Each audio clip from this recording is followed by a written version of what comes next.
So, the Old Testament, as we know it, goes back thousands of years, and there are over 300, maybe a little more, maybe a little less, prophecies concerning the Messiah, or Mashiach as the Hebrew language calls him, when it comes to just the life in general of Jesus Christ. And we have evidence of this from the old Greek translations that are hundreds of years old before Christ was born. We also have scrolls that were found from the Dead Sea also that predate the birth of Christ hundreds of years. And so we have all these ancient prophecies that all fulfill the birth of the Messiah, as well as what his life would be like and what his influence also in our world, would be like. And it's important for us to validate, first of all, that this man is whom that we say and we prophesy to, especially the lost, that he is. And we have to make sure that his credentials as the Savior, as the King of Kings, as a man unlike any other man when he took up the form of a man here, as well as a God unlike any other God, because we know that there are thousands of gods that are man-made. And so we have to make sure that our facts actually line up with what the prophecies have said about this man called Jesus Christ, or the Messiah, so that we can talk confidently to the lost about Jesus Christ and who he is. Concerning the birth of Christ specifically, which is what we're talking about, there are about 16, maybe more, maybe less prophecies concerning his birth explicitly. And for us to go through all of them would take forever. So what I decided to do as I was thinking of how to tackle this topic was to look for prophecies that we don't really hear much about, or that are not maybe the popular Christmas time stories or prophecies that you hear about. Usually we hear about the story of Mary being visited by the angel or Joseph, things like that. So I wanted to deviate from that and look for something different, at least that stood out to me. And the first prophecy concerning the birth of the Messiah is what I think stood out the most to me. And we have to go all the way back to Genesis, to the creation story, to see that prophecy. And it's pretty much called the promised seed. And that's the first prophecy we have concerning the birth of Christ. Now, two things that I want you to take away with you today. First, I simply want you to gain a better appreciation of our Creator. And as I like to call him, the greatest chess master, thus the picture behind me, that we've ever had in this world. I'll get a little bit more in depth into that. And I also want you to see that there are no amount of mistakes that you can make, that I can make, that God has not foreseen and he has not taken care of. So, we have this picture behind me. I think most of us have seen something like this before. It's a chessboard, and the basic rule to the game, or the concept of chess pretty much is you have two sides. I believe there are 64 squares, and you have 16 pieces on both sides that are all vying to conquer, and eventually someone has to be the king of the game. And that is basically what has been going on for thousands and thousands of years between God and Satan. And so that's why I'm using chess as an analogy for us to get a better picture of what's been going on here. But before I talk a little bit more about that, how can we clearly identify who the promised seed is, as I stated earlier? Imagine you're a courier and you have an important confidential document that you have to hand to somebody. How do you know the right person to give that document to. There are ways you go about doing it. You have to look for signs. You have to, maybe the person will be dressed a certain way. You will take note of the person's maybe height, skin tone, eye color. Maybe there's a certain password that he or she has to say to you, and vice versa, before you're confident enough to hand that confidential package to that person to open and see. And that's exactly what the Bible has done for us in terms of how we would know who the Messiah is.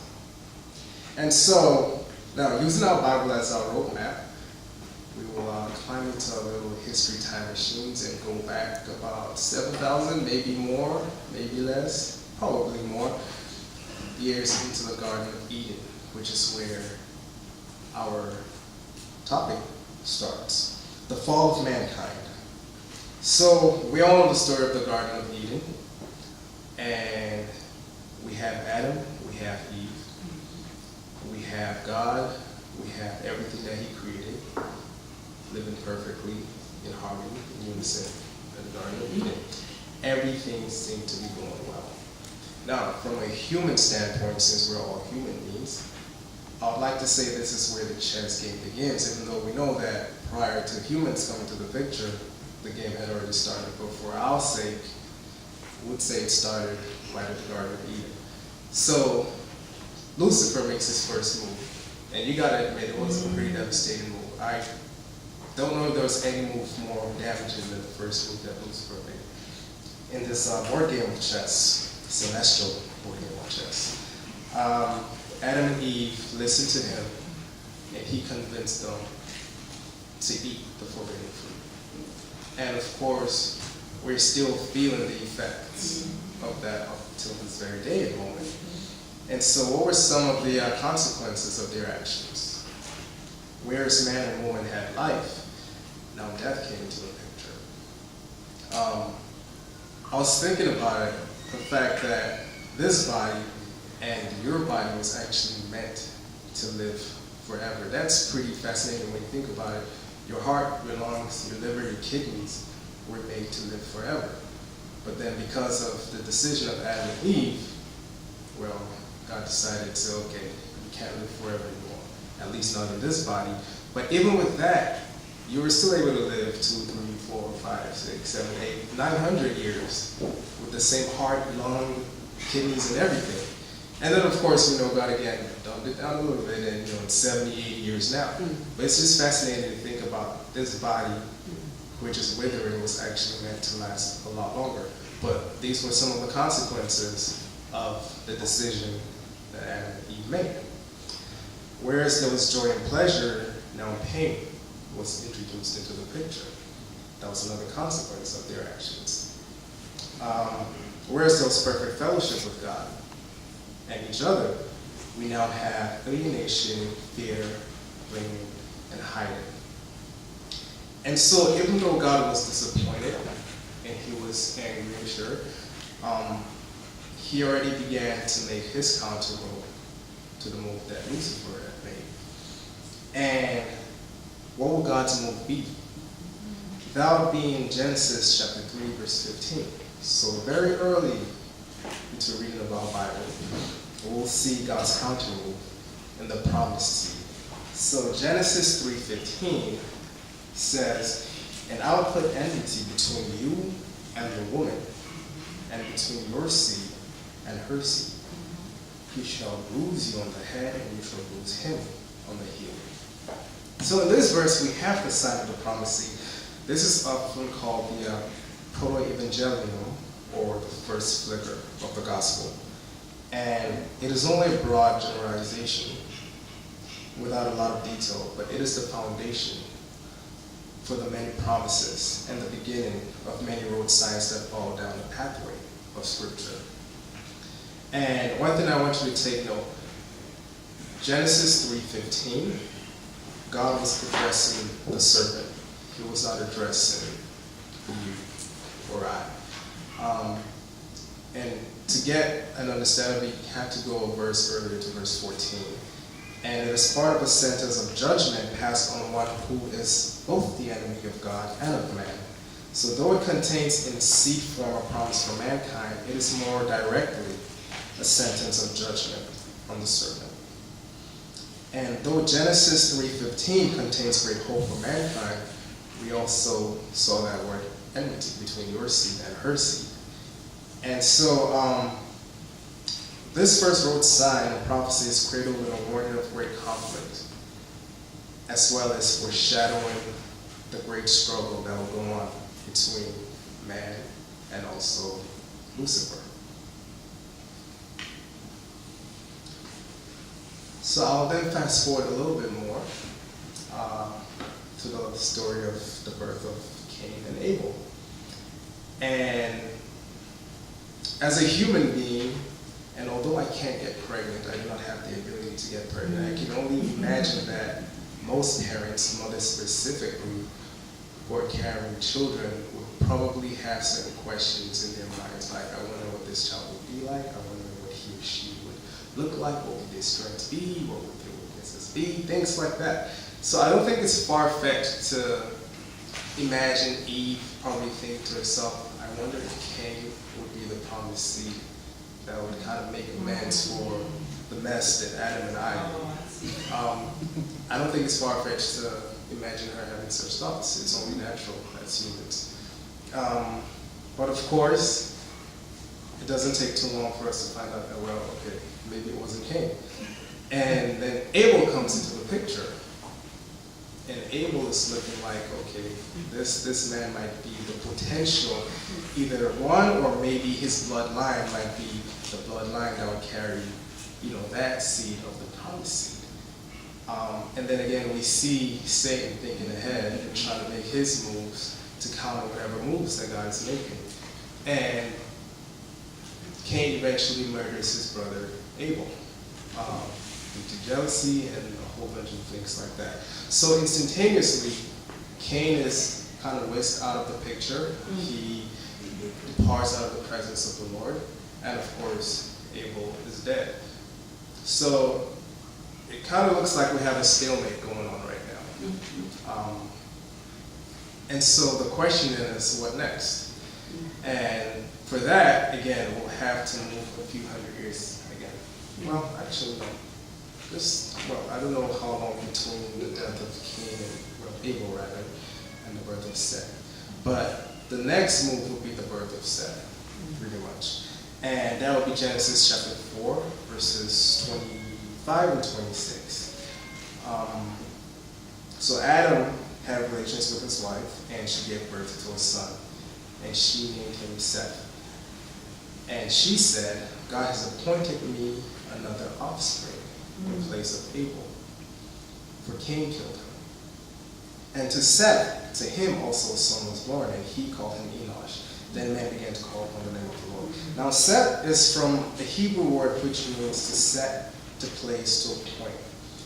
And with this name, Eve's statement in verse 25b, it is evident that this child becomes the one appointed to be the godly line, the line out of which the seed of the woman will come. And Eve is the one that names him Seth. And I think again this illustrates her faith. The mention of another offspring in place of Abel, literally another seed, takes up the promise of Genesis 3:15. And in essence, it announces from which of Eve's sons the seed would come. So the line has been narrowed a little bit more as we're trying to find who this promised seed would be. And then again, note verse 26, then man began to call upon the name of the Lord. So the then refers to the logical consequences of the birth of Seth and the establishment of the godly line of man from which the seed of the woman would come. So let's move forward again, a few hundred years down the road. Satan has been plotting his move, his con move, for quite some time now. And we fast forward all the way to Genesis chapter 6, the story of Noah. Now, Genesis chapter 6 is one of those very, very interesting, puzzling passages and chapters to read for a few reasons. But regardless of your viewpoints concerning the sons of God and the daughters of man, this passage clearly describes Satan's attempt to take over the earth and to banish the name of God and his Christ from the planet. And so what was Satan's counter move?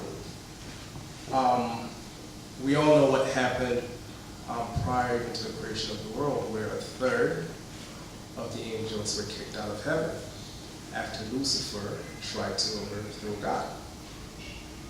And we do not have an exact number, of course, how many angels are in heaven. So we cannot say how many were kicked out. But if you want to get a little glimpse, you could try to do some rough estimates and some math. Revelations chapter 5, verses 11, I believe, gives us a little picture and a little hint of how many angels there might be. And so just being conservative with our numbers, there were in the millions that were kicked out of heaven, doing the whole revolt and trying to take over God. And that's a large number. That's a large number. And so what happened was they came down to earth and they started to procreate with human beings. And this is one of the most fascinating and disturbing, and just I don't even know how to describe it when you think about it. Like, how are angels able to procreate with human beings? That is like out of a sci-fi movie. And you gotta, I mean, Satan is very, very crafty. He's an intelligent being. How he was able to pull it off, I have no idea. But at some point in the history of man and this earth, there were literally tens of thousands, maybe hundreds of thousands, or millions of the seeds of angels, fallen angels, and humans walking on this earth. And the offspring, that hybrid, they were known as Nephilims.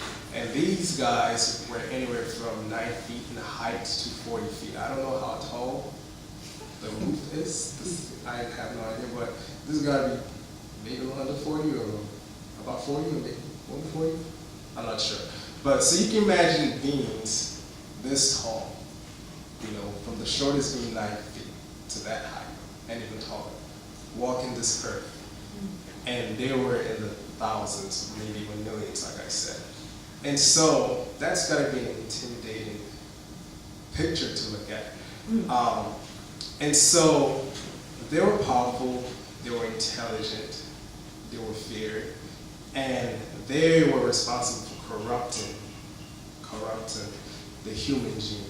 And that's pretty much what Lucifer was trying to do, corrupt as much the human gene pool as possible, hoping to kind of just completely do away with the whole bloodline thing of the promised Messiah. That was the whole purpose of that.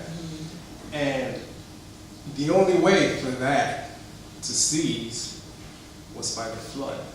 You know, and just a little side note, when you think about some of the great mysteries of the world, whether if it's the 8 wonders of the world or some things that are still not known, when you look at some monuments that are just enormous and you know, they were laser cut, you know, precision and just the way they were made and crafted. It makes sense when you think about the fact that there were beings that were intelligent and way, way, way bigger than you and I that could have easily put those things together. But anyways, God had to do something about that because it was becoming a major problem. And so that's when Noah comes into the picture, and for 120 years, Noah preached and preached and tried to get people to repent. But that was not happening. So the flood was impending, it had to happen. So of course, we know the story of the flood. Pretty much everyone gets wiped out with the exception of Noah and his family, his in-laws. And it was after that that God said, okay, he needed to start afresh again. And we know that it is now obvious that the seed, or the promised seed, would have to come through the line of Noah. But Noah had 3 sons, of course, and it will be through the line of Shem that the promised seed would continue. Because we know after Shem, we then had Abraham, and from Abraham we had Isaac, Isaac, we had Jacob. And, the rest is history, as we say. We know what happens after that. And so, why am I telling you all of this?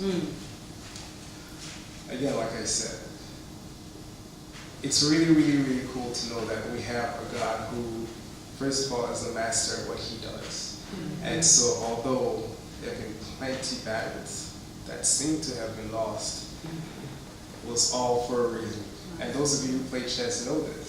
You sacrifice certain pawns or items at times for greater good. And that's exactly what God has been doing for thousands of years. And why God was making his moves and trying to secure our salvation, and he's still making his moves to secure our salvation.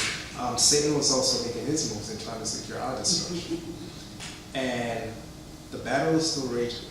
It's still raging. And so, yes, the war has been won. The man that created the game knows the game, and he has won. The ultimate move was made in the sacrifice of his son. And so we all now have access to not just God, but an opportunity to actually enjoy the Garden of Eden when we all go to heaven. And that does not mean that we are void of our reality, right? We still have the battles that we have to fight. The battles are still important. And so that is where we can rest assured that we have a God who has not only won the battles and wars, but we can actually go confidently facing whatever trials and situations we have, because we know that he has won.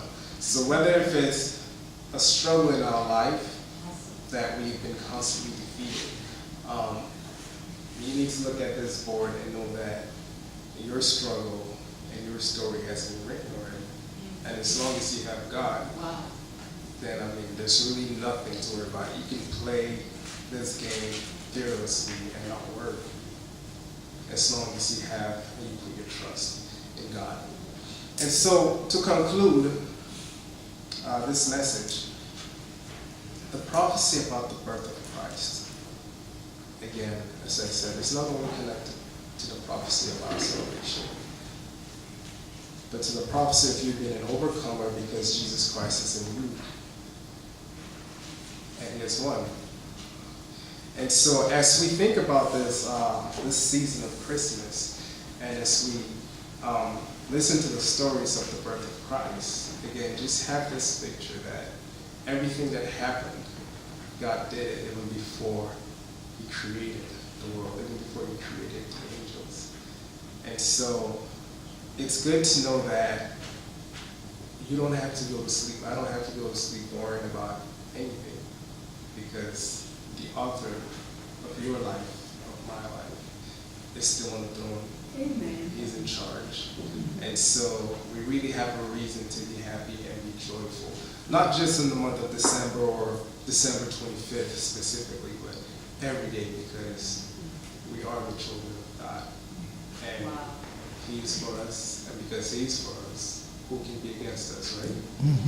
And so let's be encouraged. Let us share this good news with the world. A lot of people, including people who call themselves believers, do not seem to accept or have not really diluted what God has done to them and for them. And so let us be that instrument. It kind of goes with our theme also. We want to be the tools that God uses to equip people. For some to come to salvation, for those already in salvation, to even be better and more effective tools that God will use. And so I hope you were encouraged by this. And for all of you who have the chess board game, I hope that this brings a new meaning to it whenever you look at it. And may God bless us. Amen. Amen.